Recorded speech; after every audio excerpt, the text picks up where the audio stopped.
DBC নিউজের নিয়মিত আয়োজন সংবাদ সম্প্রসারণ সবাইকে স্বাগত জানাচ্ছি আমি মুক্তাদির। অনেক দিনের বাছাই করা সংবাদ এবং এর পর্যালোচনা নিয়ে সংবাদ সম্প্রসারণে আজ অতিথি হিসেবে অনলাইনে যুক্ত আছেন দৈনিক আমার দেশের ব্যবস্থাপনা সম্পাদক জাহিদ চৌধুরী এবং সিনিয়র সাংবাদিক হারুনুর রশিদ। স্বাগত আপনাদের সংবাদ সম্প্রসারণে। ফিরছি আলোচনা। জাহিদ চৌধুরী, আলোচনা আপনাকে দিয়ে শুরু করি। আপনি জেনে থাকবেন যে দুবাইয়ে কারামুক্ত হয়েছেন বেনজির আহমেদ, সাবেক আইজিপি। জামিল বাতিলের জন্য কাজ করছেন সরকার, ল ফার্ম নিয়োগ দিয়েছেন যাতে জামিনটি বাতিল হয়। আমরা স্বরাষ্ট্র মন্ত্রীর কথা শুনেছি, উনি বলেছেন যে উনি জানতে পেরেছেন যে অনকন্ডিশনাল বেইল তাকে দেওয়া হয়েছে এবং ইইউ যাতে লিভ না করে সেই কন্ডিশনটাও তাকে দেওয়া হয়েছে। আমার প্রশ্ন হচ্ছে, এর আগে যখন বেনজির আহমেদকে অ্যারেস্ট করা হয় তখন আমরা শুনেছিলাম যে দেশে ফেরানোর চেষ্টা চলছে, সেইভাবে কথা হচ্ছে দুবাইয়ের সাথে, সেই চেষ্টা এখন জামিন বাতিলে পরিণত হয়েছে। জাহিদ চৌধুরী, ধন্যবাদ আপনাকে। আসলে এই খবরটি আজকে যখন মিডিয়াতে আসলো, যদিও ঘটনাটি আজকে 2 তারিখ, ঘটনাটা 30 তারিখের, উনি 30 তারিখে বেল পেয়ে গেছেন এবং 27 তারিখে বেল অর্ডার হয়েছে। প্রসিডিংস কমপ্লিট করে যতটুকু আমরা খবর পেয়েছি যে 27 তারিখে কোর্টে প্রসিড হয়েছে এবং 30 তারিখে উনি বেল পেয়েছেন। আমাদের বাংলাদেশে খবরটি আরো একদিন পর আসলো এবং এটা খুবই দুঃখজনক। যে আমি মনে করি যে এইখানে বাংলাদেশ সরকারের আরো তৎপর হওয়া উচিত ছিল। তার মতো একজন কুখ্যাত অপরাধীর, বিশেষ করে জুলাই পরবর্তী বাংলাদেশে আমরা যারা অপরাধ করেছে, বেনজিরের অপরাধ তো তার যিনি কি বলবো, তা যার প্রশ্রয়ে উনি বেড়ে উঠেছিলেন সেই শেখ হাসিনার আমলেই তার বিচার শুরু হয়েছিল। তার অডেল সম্পত্তি, তার অবৈধ সম্পত্তি, তার অপরাধ গুলোর চিত্র তখনই আমরা দেখতে পেয়েছি মিডিয়ার সুবাদে এবং আমরাও রিপোর্ট করেছি নতুন করে আমার দেশ পত্রিকা বের হওয়ার পরে, এবং অতীতেও অন্য যারা মিডিয়া ছিল তারাও রিপোর্ট করেছে যখন ঘটনাবলী ঘটে। তো সেই বেনজির আহমেদের এত অপরাধ এবং এত দুর্নীতি, এত অর্থ লুটপাট, সম্পদের পাহাড়, অবৈধ সম্পদের পাহাড়, সেই বেনজির আহমেদকে সর্বোচ্চ অগ্রাধিকার দিয়ে আমি মনে করি সরকারের উচিত ছিল শুরুতেই নামি দামি ল ফার্ম নিয়োগ দেওয়া এবং তাদের মাধ্যমে আইনি প্রক্রিয়ায় লড়াই চালিয়ে যাওয়া। সরকার ব্যবস্থা নিয়েছে। আজকেও স্বরাষ্ট্রমন্ত্রী যে কথা বলেছেন, আমরা তাদেরকে বলেছি তাকে বেইল ক্যান্সেল করা। একজন বেইল হয়ে সে কারাগার থেকে, আটক অবস্থা থেকে ছাড়া পেয়ে গেল, সেটা ঠেকাতে পারলেন না। এখন আবার আপনারা ক্যান্সেল করে তাকে আটকাবেন। আর ওই যে দেশ না ছাড়ার শর্ত, এই সমস্ত শর্ত এটা জেনারেল ফেনোমেনা। আমি জানি না, দুবাইয়ের পুরো আইনটা আমার জানা নেই ওইখানে কতটুকু কড়াকড়ি ভাবে পালন করা হয়। বাংলাদেশে দেখা গেছে এরকম বহু শর্ত দিয়ে বহু অপরাধী বেইল পায়, এরপরে আর তাদের ট্রেস আউট করা যায় না, নানাভাবে তারা দেশ ছেড়ে পালিয়ে যায়, তাদেরকে আর আটক করা যায় না। আমরা বলবো যে যদি বাংলাদেশ সরকার আরো সিরিয়াস হয়, সরকারের আন্তরিকতা আছে, সরকার বলেছে, চিঠি পাঠিয়েছে, ট্রান্সলেট করেছে, কিন্তু এখানে এক ধরনের গ্যাপ রয়ে গেছে। আমার যেটা মনে হয় যে আরো অ্যাক্টিভ হওয়া দরকার ছিল সরকারের, যাতে কোনো অবস্থায় সে বেইল পেয়ে জামিনে ছাড়া না পায় এবং তাকে আটক অবস্থায় বাংলাদেশে ফিরিয়ে আনার জন্য এখানে সরকারের আমি মনে করি আরো তৎপর হওয়া উচিত ছিল। হলে হয়তো এই ধরনের সিচুয়েশন হতো না। আইনগত প্রক্রিয়ায় আরো সিরিয়াস হওয়া দরকার ছিল। সরকার গভর্নমেন্ট টু গভর্নমেন্ট লেভেলে অ্যাক্টিভিটিস চালিয়েছে। এখানে দুটো বিষয় আপনি খেয়াল করবেন। একটা হলো যে ওইখানের আদালত আছে, ওইখানের আদালতকে বাংলাদেশ সরকার কিংবা ইভেন দুবাই সরকারও বলতে পারে যে আমরা তো আদালত নিয়ন্ত্রণ করি না, আদালতের উপর আমাদের কর্তৃত্ব নেই।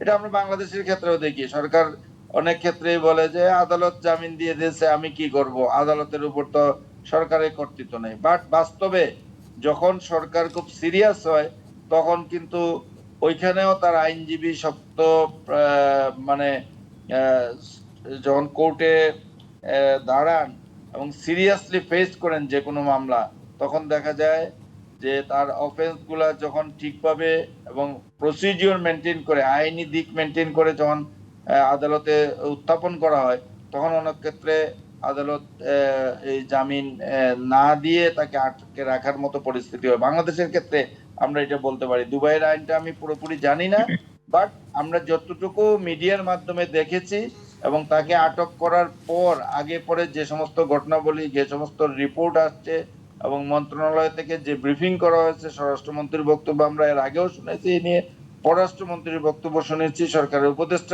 পররাষ্ট্র উপদেষ্টার বক্তব্য শুনেছি, কিন্তু দিন শেষে সে যদি ছাড়া পেয়ে যায়, বেনজির আহমদের মতো এরকম চিহ্নিত বাংলাদেশের আদালতে যার বিরুদ্ধে অনেকগুলো প্রসিডিংস চলমান রয়েছে, তাকে যদি এইভাবে আটক হওয়ার পরও সে মুক্তি পেয়ে যায়, তাহলে এটা হবে খুবই দুঃখজনক। এবং এটা আমি বলবো যে এটা বাংলাদেশের গণতন্ত্রকামী মানুষ যারা স্বৈরাচারের দূষরদের এবং লুটপাটকারীদের বিরুদ্ধে কঠিন এবং কঠোর ব্যবস্থা নেওয়া হোক প্রত্যাশা করছিল, তাদের জন্য এই খবরটি খুবই দুঃখজনক। এবং আমি মনে করি যে সরকারের উচিত হবে তার সর্বশক্তি নিয়োগ করে আইনি প্রক্রিয়ার মাধ্যমে তাকে বাংলাদেশে ফিরিয়ে আনার ব্যবস্থা গ্রহণ করা। আমরা একটু হারুনুর রশিদ আপনার কাছে আসি, একই প্রশ্ন যেটা জাহিদ চৌধুরী বলছিলেন যে ল্যাক অফ সিরিয়াসনেস গভর্নমেন্টের থাকতেও পারে। আসলে এই যে ওনাকে যখন আটক করা হলো, তারপরে আসলে গভর্নমেন্টের তরফ থেকে কি ইনিশিয়েটিভ, কি প্রসিডিংসটা না হয়েছিল সেটা আসলে আমরা জানি না, মানে কত দূর বা কি কিছু আসছে, মিডিয়ায় কিছু আসছে, পার্টলি আসছে যে তারা ডকুমেন্টস পাঠিয়েছে, এখানকার যে রেকর্ড তার বিরুদ্ধে এলিগেশন যেগুলা সেগুলা ইংরেজি করে আরবি করে আমরা এগুলো রিপোর্ট দেখেছি, এগুলা গভর্নমেন্ট টু গভর্নমেন্ট, এবং গভর্নমেন্ট বলেছিল যে 1 মাস সময়ের ভিতরে এগুলো পাঠাতে হবে। গভর্নমেন্ট বলেছে আমরা 1 মাসের ভিতরেই পাঠিয়েছি, এইগুলা গভর্নমেন্ট বলেছে। বাট মানে আমি ব্যক্তিগতভাবে যদি আপনাকে বলেন, আমি যেটা সরি আমি হারুনের কথার আগেই বলে ফেলছি যে এটা ব্যক্তিগতভাবে মনে করি যে গভর্নমেন্টের এখানে সিরিয়াসনেসের অভাব আছে। ল ফার্ম নিয়োগ দিয়েছেন, প্রসিডিংসটা হয়তো তারা কাজই শুরু জি। করে আমরা একটু নাই। হারুনুর রশিদের কাছে যাই, যদি আমরা ফিরবো আপনার কাছে। জি, হারুনুর রশিদ। না, ওই তো যেটা হচ্ছে যে ল ফার্ম নিয়োগ দিয়েছেন, তো শুনি তো সেই ল ফার্মটার নাম কি, নামটাও প্রকাশ করতে পারতেন। আদৌ এই গত 1 মাসে কোনো কাজকর্ম তাকে ওখানে গ্রেপ্তার হওয়ার পরে সেখানে কারাগারে রাখা অথবা বাংলাদেশে নিয়ে আসা, এর জন্য আদৌ কোনো কাজকর্ম হয়েছে বলে আমার মনে হয় না। আসলে এটি হচ্ছে যখন তো জাহিদ ভাই তো বললোই যে এটা 2-3 দিন আগের ঘটনা, তিনি ছাড়া পেয়েছেন। তো আমরা যদি এটা সংবাদ মাধ্যমে না আসতো, সরকারি লোকজন তো কোনো ব্রিফিং করেও বলতো না যে এই ঘটনা ঘটেছে, সেটা তো সরকারের দিক থেকে বলেনি। এখন যখন মিডিয়া ফ্লাশ করেছে, এখন কেউ বললো যে অন্য দেশে যেতে পারবে না, এখানেই থাকতে হবে, কেউ বললো আমরা ল ফার্ম নিয়োগ করছি, দুদক এক কথা বলছে। আসলে বিষয়টি এটাও এখন তো দেখার বড় প্রশ্ন যে বেনজির আহমেদ কি বাংলাদেশ সরকারের রিকোয়েস্ট এখানে অ্যারেস্ট হয়েছিল কিনা, বা অন্য কোনো ওইখানকার লোকাল ল ভায়োলেশনের কারণে অ্যারেস্ট হয়েছে। মানে অ্যারেস্ট হওয়ার পর ক্রেডিট নেওয়ার লোকের তো আর অভাব থাকে না, তো ক্রেডিট নিয়ে 1 মাসে কিছু একটা করতো। আমার মনে হয় এটা যে দ্বিপাক্ষিক যোগাযোগের কৌশল। আপনি তো দুইটা জিনিস, একটা হচ্ছে আমাদের তো প্রথম যোগাযোগটা হয় পররাষ্ট্র মন্ত্রণালয়ের মাধ্যমে, তো সেটা প্রকাশ করুক সরকার যে কি কি যোগাযোগ তারা করেছে, আদৌ করেছে কিনা, বা সেটা কিনা। আর একটা বিষয় হচ্ছে যা অলরেডি উল্লেখ করেছে যে আপনি তো বললেন যে আমরা বলেছি যাতে তার জামিন বাতিল হয়ে যায়, যা অন্য দেশে না যেতে হয়। জামিন বাতিল কি সৌদি সরকারের হাতে আছে নাকি? এটা তো কোর্টের ব্যাপার, সেটা তো কোর্টের ব্যাপার। তো বলেছি এটা যে আদালতে তাদের মানে স্টাইলটা তো খুব ভেরি ইন্টারেস্টিং মনে হয়। বললেই হয় কোন ভাইয়া কোনের মতো ভাবখানা এমন। আপনি বলেন আপনার 2024 সালের 5ই আগস্ট আর 5ই আগস্ট আসছে 2 বছর। আমি তো এই গভর্নমেন্টের সময় তো অল্প 4-5-6 মাস। আপনি বলেন তো একটা সিঙ্গেল পার্সন যারা 5 তারিখের পরে পালিয়ে গেছে, একটা লোককে কোথাও গভর্নমেন্ট বলতে পারবে যে আমরা আসলে ওখানে অ্যারেস্ট করি, আমাদের কন্ট্রোলে রেখেছি, আমরা ফিরিয়ে নিয়ে আসতে হবে? এই সিঙ্গেল উদাহরণ। আপনি ধরেন যে বেনজির আহমেদরা তো অনেক চাই, মানে রাঘব বল একটা চুনোপুটি যারা দেশের বাইরে আছে তাদের ব্যাপারে কোনো স্টেপ নিতে পেরেছে? আসলে ওই ইন্টারিম গভর্নমেন্ট সেও কতগুলা বাকওয়াস কথা বলে গেছে, এবং একই প্রক্রিয়া চলছে। কাজের মধ্যে আমরা যেটা এখন শুনি যে এস আলমের সাইপ্রাসে কিছু সম্পত্তি আটক হয়েছে, তো এস আলমকে কি আনা যাচ্ছে? আমার কথা এই সেগুলো বোঝার চেষ্টা করেন। আসলে কোথায় কি হচ্ছে আমাদের দেশ থেকে যারা পালিয়েছেন, যেমন বেনজির কিন্তু 5 তারিখের আগেই এই দেশ ছেড়েছেন, এটা আপনাদের মাথায় রাখতে হবে। এবং পরে যারা ছেড়েছেন কেউ সম্পদ নিয়েছেন, কেউ নেয়ার প্রক্রিয়া আছেন। তো এত সম্পদ নিচ্ছেন কিভাবে আপনার? আমি তো ধারণা করি যে যারা পালিয়ে গেছেন এখান থেকে তারা সম্পদ পরবর্তী সময়ে নিয়েছেন এটি হ্যাঁ, এমন আসলে রিপোর্ট আসছে অনেক। যে পরবর্তী সময়ে নিয়েছেন। তো এখন বিষয়টা হচ্ছে আপনি কোথায় বাংলাদেশের সম্পদ, ওটা তো ওখানে জব্দ করাইতে হবে যে এই সম্পদগুলো বাংলাদেশি সম্পদ এখান থেকে পাচার হয়েছে। বিষয়গুলো এটি যেমন দক্ষতার বিষয়, তেমনি হচ্ছে কূটনৈতিক তৎপরতার বিষয়। আমরা খালি ওই যে আপনার ইউনূস সরকারের আমল থেকে শুনছি যে ল ফার্ম নিয়ে বাংলাদেশ ব্যাংকের ওই টাকা ফেরত আনার জন্য ব্যাংকের টাকা মেলা ল ফার্ম আপনার নিয়োগ করা হচ্ছে, কাজের কাজ কিছুই হচ্ছে না। এখন আবার নতুন করে শুনছি ল ফার্ম নিয়োগ করা হবে, করুক। কিন্তু যে জিনিসটা হচ্ছে ওই যে জাহেদ ভাই বললেন সিরিয়াসনেস নাই তো। আর এই বিষয়গুলো কিভাবে করে সরকারে আমি জানি না, দক্ষ লোকের অভাব আছে কিনা, কিন্তু আমাদের যিনি স্বরাষ্ট্রমন্ত্রী তিনি তো আইনেও দক্ষ, মানে আমি সেইটাই বললাম, তিনি তো পররাষ্ট্রেও দক্ষ। এই নানামুখী দক্ষতার মাধ্যমে তার তো একটা ভালো উদ্যোগ নেওয়া ছিল এবং তার নিজের অভিজ্ঞতা আছে। উনি তো গুম হয়েছিলেন, উনি তো ভারতে তাকে গুম করার পর সেখানে ছাড়া পেয়েছেন, তারপরে সেখানে তিনি অবস্থান করেছিলেন। সুতরাং যদি কেউ ছাড়া পায়, ধরেন কারোর বিরুদ্ধে সুনির্দিষ্ট অভিযোগ থাকে, সেই ইন্টারন্যাশনাল প্র্যাকটিসটা কি? আমরা প্রায় কিন্তু বলি যে ইন্টারপোল কিন্তু একটা আন্তর্জাতিক পুলিশি সংস্থা। ইন্টারপোল কিন্তু নিজে গ্রেপ্তার করতে পারে না। এই জিনিসটা আমাদের বারবার বলে। আমাদের পুলিশের হেডকোয়ার্টার একটা ইন্টারপোল ডেস্ক আছে আমাদের মেম্বার হিসেবে, আমরা সেখানে তথ্য নেই। এখন ধরেন আমাদের একজন ওয়ান্টেড লোক আছে অস্ট্রেলিয়া অথবা ধরেন কানাডায়, সেখানে ইন্টারপোল সেই ধরেন সেই দেশটা মেম্বার, তো ইন্টারপোলের লোকজন যায় কিন্তু ধরে নিয়ে আসবে না। ইন্টারপোল ওই দেশটাকে রিকোয়েস্ট করবে যে দিস পারসন ফ্রম বাংলাদেশ, তোমাদের এখানে স্টে আছে, তার বিরুদ্ধে এই মামলা আছে, আমরা এই ডকুমেন্ট পেয়েছি, দেন তুমি ফেরত দিতে, মানে ইন্টারপোল একটা রিকোয়েস্ট পাঠাবে।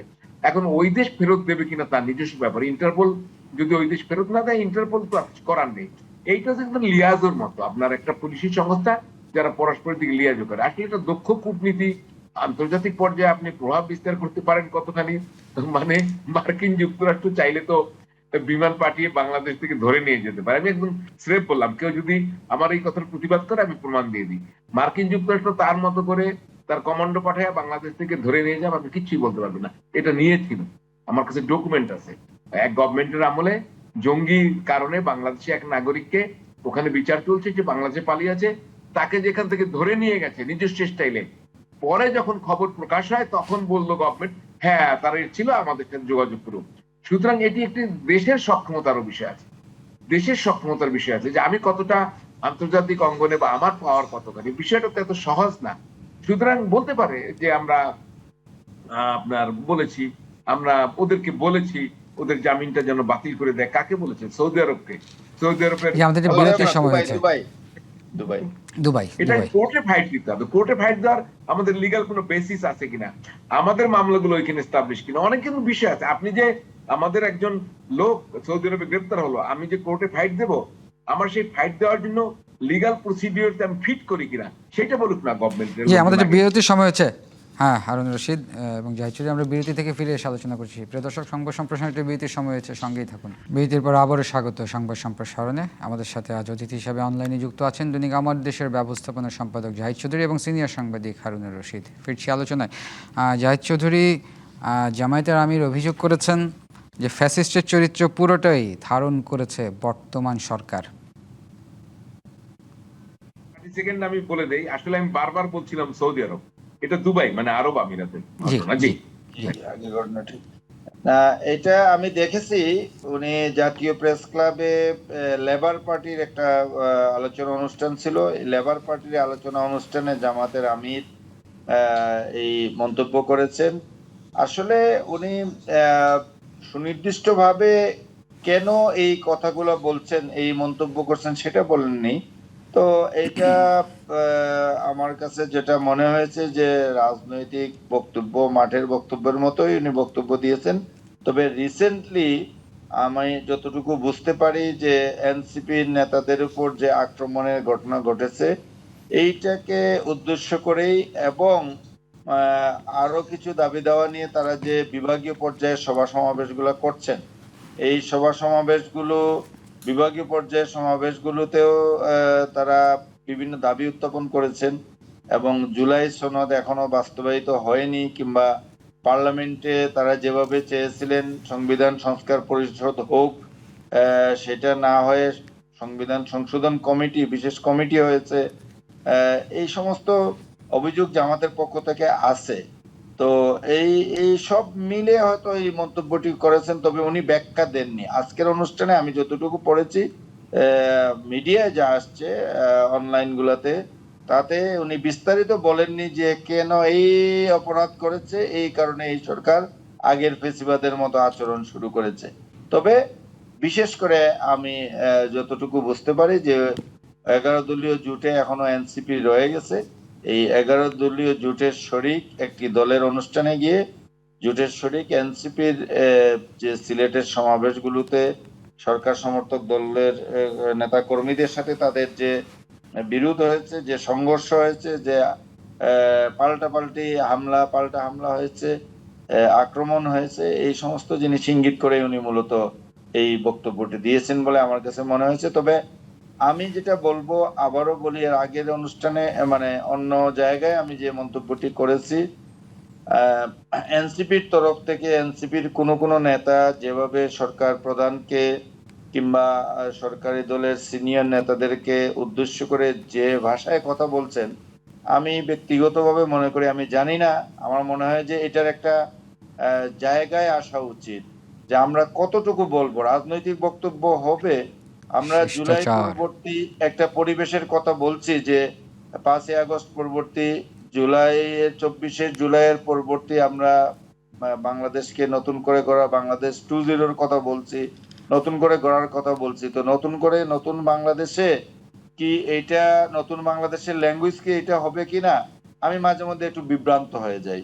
আমি এনসিপির অনেক নেতাকে এই প্রশ্নটি করেছি, সরাসরি দায়িত্বশীল নেতাদেরকে, যে আপনারা কি এই জাতীয় ল্যাঙ্গুয়েজ ব্যবহার করবেন, এটাই কি জুলাইয়ের মানে অংশ কিনা, এটা আমরা একটু বুঝতে চাই। কেউ কেউ এটা বলার চেষ্টা করেছেন যে জুলাইতে আমরা সামাজিক মাধ্যমে, যোগাযোগ মাধ্যমে যেটা দেখেছি, যে জুলাই আন্দোলনের সময় শেখ হাসিনার বিরুদ্ধে এই বক্তব্যগুলা প্রচার করা হয়েছে, কিংবা অনেকে বলেছে তখন তো আপনারা এইভাবে বলেননি, এইভাবে প্রশ্ন করেননি, প্রতিবাদ করেননি। তো আমি বললাম যে 17 বছরের একজন 3টা নির্বাচন করলো না এবং একটা ফেসিবাদ কায়েম করলো, তার বিরুদ্ধে আপনি যে ল্যাঙ্গুয়েজে এবং একটা বিশেষ মুহূর্তে, আন্দোলনের মুহূর্তে, একটা বিপ্লবের মুহূর্তে আপনি হয়তো ওই ভাষাগুলো ব্যবহার করেছিলেন, সেই সময় হয়তো আমরা মিডিয়ার লোকরা এটা নিয়ে সমালোচনা করিনি, জি, কিংবা আমরা একটু হারুন রশিদের কাছে যাই। এখন এসে কেন করছেন। তো এই বিষয়গুলো আসে, কিন্তু তার পাশাপাশি আমি এটা বলবো, কোনো অবস্থাতেই কারো বক্তব্যের জন্য তার উপর শারীরিকভাবে আক্রমণ করা জি উচিত জি জি, নয়। আপনার এই সাথে আমিও একমত। জায়গাটাতে আমি স্ট্রিক করতে চাই যে শারীরিকভাবে যারা আক্রমণ করেছে তাদের বিচার হবে। পাশাপাশি আমরা এই সমালোচনাটা করব যে যারা বক্তব্য দিচ্ছেন তাদের বক্তব্যের মধ্যে একটা শালীনতার একটা মাত্রা থাকা উচিত, একটা লিমিট থাকা উচিত। এটা কোনো অবস্থাতে যাতে ছাড়িয়ে না জি, যায়, আমরা একটু হারুনুর সেই রশিদের ব্যাপারে কাছে সচেতন যাই থাকা চৌধুরী। দরকার। জি, হারুনুর সব রশিদ। নেতারা তা করছেন না, কেউ কেউ করছেন। জি, এনসিপির জি, সব নেতারা হারুন এটা রশিদ। করছেন। একই প্রশ্ন। একই বিষয়ে জি যে আমি ওই যে জাহেদ ভাইয়ের ওই কথা থেকেই শুরু করি। আমি একটু একটু একটু ভিন্ন মত না, জাহেদ ভাই যে একটু একটু এক কাঠি এগিয়ে আর কি। সেটা হচ্ছে যে আমাদের ল্যাঙ্গুয়েজ কি হবে সেটা যার যার চিন্তা তার তার, আমি ঠিক করে দিতে পারি না। যদি ল্যাঙ্গুয়েজটা পছন্দ না হয় আমার, তাহলে আমি তার মতো করে সমালোচনা করতে পারি। এখন আর ওই ল্যাঙ্গুয়েজের এগেইনস্টে যদি দেশে কোনো আইন থাকে, আইন অনুযায়ী ব্যবস্থা নেওয়া যায়। কিন্তু মানে ছাত্রদলকে, যে এনসিপির যে পদযাত্রা ছিল সেখানে ছাত্রদল কেন হামলা করলো? আমরা কিন্তু আগে শেখ হাসিনার সময় বলতাম যে শেখ হাসিনার পেটোয়া বাহিনী, তো এখন এই ছাত্রদল কার পেটোয়া বাহিনী? এটি খুব বড় প্রশ্ন দেখা দিয়েছে। তাদের কি লাঠিয়াল হিসেবে মাঠে নামানো হয়েছে?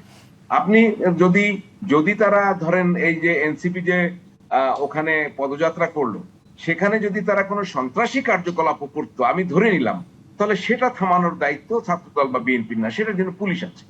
আমার কাছে কেন জানি মনে হচ্ছে, জামায়াতের আমির কি বলছেন সেটি আর আমি আলোচনায় নিয়ে আসি, কেন জানি মনে হচ্ছে, আমি খুব স্পষ্ট করে বলি যে নীতিটা কিন্তু শেখ হাসিনার আমরা এখন আবার সবখানে দেখতে পাচ্ছি। অর্থাৎ শেখ হাসিনা খারাপ, এটা কিন্তু আপনি যদি মির্জা ফখরুল ইসলাম আলমগীরের তার কথাটা উল্টায় যদি আমি বলি, উনি বলছেন একমাত্র তারেক রহমান সাহেব ছাড়া আর কারোর কোন কিছু বদলায় নাই। তাহলে বিষয়টা কি দাঁড়াইলো? মানে যা ছিল তাই আছে। শেখ হাসিনা খারাপ, আর শেখ হাসিনার যত নীতি সবগুলো এখানে কাজে লাগানো হচ্ছে। আমি আবার ফখরুল ইসলাম সাহেবের, মির্জা ফখরুলের কথাটা বলছি, একমাত্র তারেক রহমান সাহেব ছাড়া আর কারোর মধ্যে কোনো পরিবর্তন আসে। তাহলে তাই যদি হয়, তাহলে শফিক সাহেব, যে আমাদের, আমি শফিক সাহেব ভুলটি কোথায় বলেছে? আমি বলি যে আপনি কেন আক্রমণ করবেন? আমার যদি ল্যাঙ্গুয়েজ হয়, আমি যদি আপনার উপরে আক্রমণ করি, আমি যদি আক্রমণও করি, আপনি আত্মরক্ষা করবেন, কিন্তু এই আক্রমণের কারণে আর 10 জায়গায় আক্রমণ করা যাবে না, আমাকে আইনের আওতায় নিতে হবে। এটি হচ্ছে আইনের শাসন। আপনি দেখেন এনসিপি যে এই যে পদযাত্রা করলো, এনসিপি কোথাও কি মারামারি করতে গেছে? এনসিপি কোথাও গুলি করেছে? এনসিপি কোথাও বোমা মেরেছে? বলতে পারেন তার শব্দ বোমা। শব্দ বোমার জবাব শব্দ বোমা দিয়ে দেন, আর শব্দ বোমা প্রতিরোধে কোনো আইন থাকলে সেটা আপনি প্রয়োগ করেন। কিন্তু আপনি তারপরে তো আক্ষরিক অর্থে কেন আমি বোমা আপনাকে মারেন? বলি যে নতুন বন্দোবস্তের কথা তো এই ছেলেপেলেগুলোই বলেছিল যে এনসিপির নেতারা আজকে যারা লিড দিচ্ছেন, মানে নতুন রাজনীতিতে আসলে এসব ভাষার প্রয়োগ যেটা জাহিদ চৌধুরী বলছিলেন, সেটা তো একটি না, প্রশ্ন। আমি আবারও ভাষার প্রয়োগ। স্পষ্ট করি যে হারুনের এই বক্তব্যের সাথে আমি টোটালি একমত, যেটা জনাব হারুনুর রশিদ বলেছেন যে আপনি আক্রমণ করতে পারেন না। কথার পিঠে কথা হতে পারে, কথার পিঠে অন্যভাবে এটা সমালোচনা হতে পারে, এবং আমরা হয়তো এটা নিয়ে কঠিন, বিএনপির সিনিয়র পর্যায়ের নেতারা, বিভিন্ন পর্যায়ের নেতারা এই কথাগুলোকে কেন্দ্র করে কিন্তু বক্তব্য রাখতে পারতেন।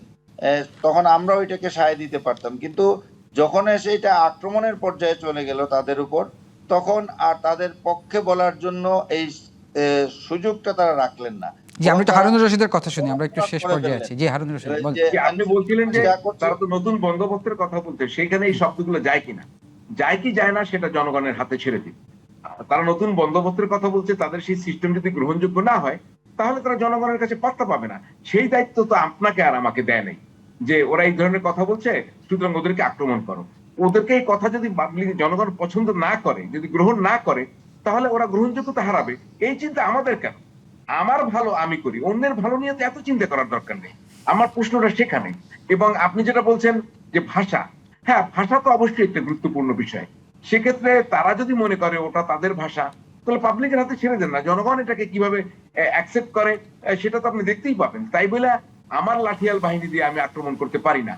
আইন থাকলে আমি মামলাও করতে পারি যে এই ধরনের ভাষা যদি প্রয়োগ হয়, এই যেটা যদি প্রয়োগ করা যাবে কিনা, অশ্লীল ভাষা প্রতিরোধে সে কোনো আইন আছে কিনা, না থাকলে আইন একটা করেন, সমস্যা নাই, আমার কোনো সমস্যা নাই। তো আমি আপনার একটা কথা বলি যে এই ধরনের ভাষা অবশ্যই এক ধরনের শালীন ভাষা আমি আশা করি, কিন্তু কেউ যদি আমাকে গালাগাল করে, তার জবাব আমি কিভাবে দেব সেটা হচ্ছে আমার শিক্ষার উপরেও নির্ভর করে। এটা ডিপেন্ড করে। কিন্তু মানে আমি হলে কি করতাম, চুপ থাক, তুই যত বল, বলতে বলতে তোর মুখই নষ্ট হয়ে যাবে। আমার আমার বিবেচনা তাই। ফেসবুকে দেখবেন অনেকে গালাগাল করে, অনেকে জবাব দেয়, অনেকে জবাব দেয় না। পার্সোনালি আমি জবাব দেই না। জবাব না দিলেও ক্লান্ত হয়ে যায়, আর ও তখন নিজেই শিক্ষা হয়। এখন আপনি শুধু আপনি জবাব দিলেন না মুখে, আপনি জবাব দিলেন হাতে, জবাব দিলেন মাইট দিয়া, এটা তো আরো এক কাঠি এগিয়ে এটা গেলেন। আক্রোশ। আক্রোশ তো আপনি, আক্রোশ তো সন্ত্রাস। আমি স্ট্রেট বললাম। এখন আপনি যদি আমার কথায় আক্রোশ দেখিয়ে আমার উপর হামলা করেন, এটা তো সন্ত্রাসী তৎপরতা। এই রাইট আপনার নাই। You go to the court, you are in the power. আমি আরো বারবার বলি, আপনার সরকার তো পাওয়ারে, এই জন্যই কি হামলা করেছেন? আমার তো তাই মনে হয়। আপনি যদি সরকারে না থাকতেন, হামলা করতে সাহস করতেন? উল্টা বলি, তখন কি করছিলেন? জি, আমাদের শেষ করতে হচ্ছে। জি, তখন তো শেখ হাসিনা দিনে রাতে অশ্রাব্য অসভ্য কথায় কথা বলছে বিএনপির লোকজনকে নিয়ে, বেগম খালেদা নিয়ে কথা। তখন ওই পুলিশ প্রশাসনকে ইউজ করছিল। শেখ হাসিনার আমলে শেখ হাসিনা পুলিশ প্রশাসন ইউজ করছিল, পুলিশ প্রশাসনকে ধরে নিয়ে পিটাইছে, উঠাই নিয়ে গেছে। হ্যাঁ, সেইটা। জি, ধন্যবাদ হারুনুর রশিদ, ধন্যবাদ জাহিদ চৌধুরী। প্রিয় দর্শক, এই ছিল সংবাদ সম্প্রসারণের রিভিউর সঙ্গেই থাকুন।